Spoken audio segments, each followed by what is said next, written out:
Hello दोस्तों, कैसे हैं आप सभी। उम्मीद करती हूँ आप सभी भी बहुत अच्छे होंगे। दोस्तों, आज की इस वीडियो में कुछ ऐसे मिस्टेक्स के बारे में बात करेंगे जो हर कपल दोहरा रहे हैं और ये मिस्टेक्स बार बार करने की वजह से आपको कंसीव नहीं हो पा रहा है। अक्सर मैं जिनसे भी पर्सनली बात करती हूँ, ये कुछ ऐसे क्वेश्चंस होते हैं जिनके जवाब उनके तरफ से बिल्कुल ही निगेटिव आते हैं। और अगर आप गर्भधारण का प्लान कर रही हैं, सोच रही हैं, तो ये गलतियां आपको नहीं करनी है। सबसे इंपॉर्टेंट बात ये है फ्रेंड्स कि जो गलतियों के बारे में मैं आज डिस्कस करने वाली हूँ, जाने अनजाने आपको इसके बारे में पता नहीं होता है, यानी कि आपको पता ही नहीं होता है, तो आप मिस्टेक्स कैसे सुधार लेंगे। कंसेप्शन अगर नेचुरल तरीके से करना चाहती हैं तो जो चीज़ें मैं बता रही हूँ उसको ध्यान से सुनिए। और दूसरी बात फ्रेंड्स, अगर हम ये मिस्टेक्स समय पे नहीं टेक करेंगे तो एडवांस ट्रीटमेंट की तरफ मूव करना पड़ेगा, खर्च भी ज़्यादा आ जाएगा और उसके बाद परेशानी तो न जाने कितनी ज़्यादा होती है, कितनी बार डॉक्टर के चक्कर लगाने पड़ते हैं और बहुत बार जो है ये काफ़ी ज़्यादा तनाव भरा भी हो जाता है महिलाओं के लिए। चलिए पॉइंट नंबर 1 की बात करते हैं। देखिए फ्रेंड्स, एक्चुअली में होता क्या है कि जब महिलाएं संबंध बनाती हैं तो हाईली चांसेस तब एक रिसर्चेस बताते हैं कि शामिल होता है कंसेप्शन का, तब जब वो संबंध बनाने में काफ़ी ज़्यादा रुचि रखती हैं। और दूसरी बात, जब वो रुचि लेती हैं संबंध बनाने में तो उनके यूट्रस में एक तरह का संकुचन होता है, कॉन्ट्रैक्शंस होते हैं जो सेल को अपनी तरफ आकर्षित करते हैं, यानी स्पर्म्स को एक के पास ले जाने में काफ़ी ज़्यादा इंपॉर्टेंट होते हैं, हेल्प करते हैं। बट कई बार ऐसा होता है कि महिलाएं जो हैं ओवर स्ट्रेस में रहती हैं, उनका कुछ भी मन नहीं रहता है और उनकी एक्टिविटी से काफ़ी आसानी से पुरुषों को ये बात पता लग जाएगी, समझ में आएगी। तो जब अगर 1% भी लगे कि फीमेल इंटरेस्टेड नहीं है, आपको संबंध बनाने में कोई भी रुचि नहीं है, केवल आप बेबी प्लान करने के लिए रिलेशन बना रही है, तो इट मीन्स कि नेचुरल तरीके से जो हमारा हार्मोन होता है या फिर जो हमारे यूट्रस में स्टिमुलेशन होता है, संकुचन जो होता है, वो नहीं हो पाता है। और जिसकी वजह से क्या होता है फ्रेंड्स, महिलाएं असंतुष्ट भी रह जाती हैं। दूसरी बात, आपको क्या होता है, बहुत ज़्यादा हार्डनेस फील होता है और संबंध बनाने में भी दिक्कत आती है और साथ ही साथ कंसेप्शन का तो भूल ही जाइए, क्योंकि कंसेप्शन ऐसी कंडीशन में बिल्कुल नहीं होता। हमेशा फ्रेंड्स इन बातों का ख्याल रखना है कि अगर आप बेबी प्लानिंग कर रहे हैं तो आप दोनों की ही सहमति बहुत ज़्यादा जरूरी है और रुचि लेना भी जरूरी है। संबंध बनाते वक्त केवल और केवल प्रेशर में आकर के बेबी के लिए ही कांटेक्ट बनाते नहीं रहना है।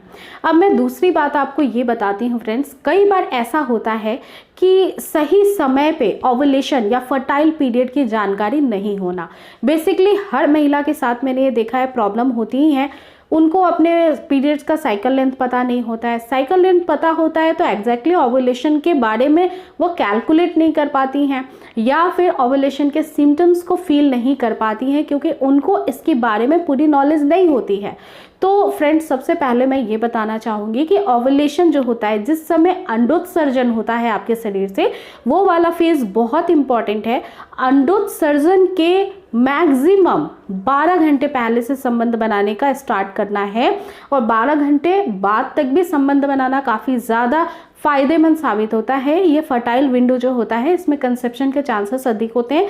तो एग्जैक्टली आप ओवुलेशन का सोच करके बैठे रहेंगे तो फिर कंसेप्शन होने में थोड़ी सी प्रॉब्लम हो सकती है, क्योंकि जब आप ओवुलेशन कैलकुलेट कर रही हैं तो ओवुलेशन जो है वो 12 से 24 घंटों तक ही रहता है।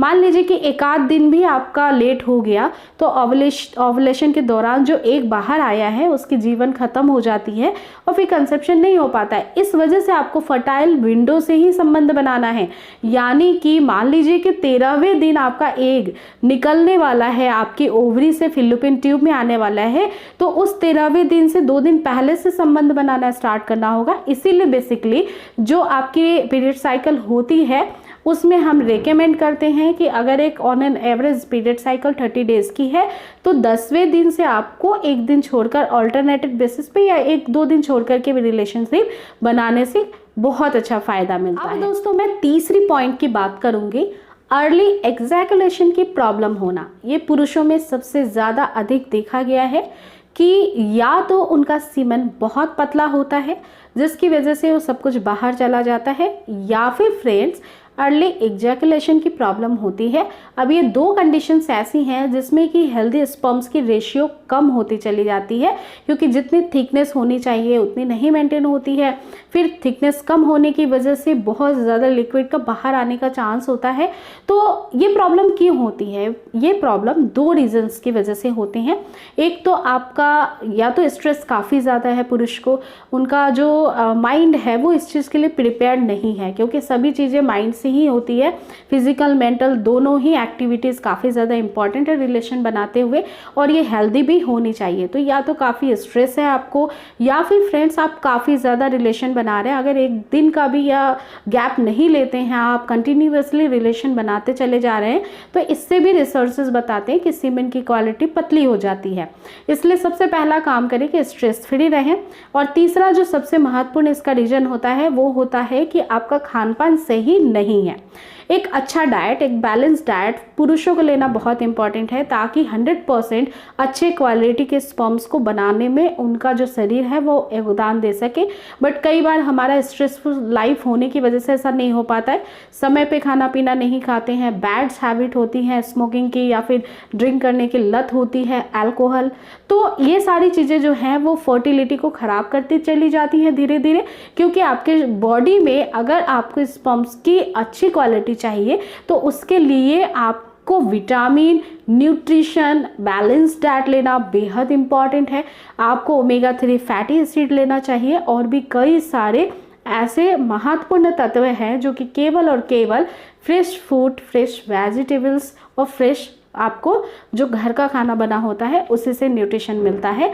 तो वो चीज़ों पे ज़्यादा कंसंट्रेट करें। अगर आप बहुत दिनों से प्रयास कर रहे हैं, कंसीव होने में दिक्कत हो रही है, या फिर जिस तरह का मैंने प्रॉब्लम बताया कि अर्ली एग्जैकुलेशन की प्रॉब्लम है, या सब कुछ डिस्चार्ज बाहर जाता है, बहुत पतला है, तो इस पर थोड़ा सा ध्यान देना स्टार्ट करें। इसके अलावा फ्रेंड्स सबसे ज़्यादा most of the cases hormones की गड़बड़ी होना, थायराइड हार्मोन खराब हो जाना, आपके हार्मोन्स में इतनी ज़्यादा गड़बड़ी होना कि प्रोजेस्टेरोन, एस्ट्रोजन की मात्रा ठीक से ना बन पाना।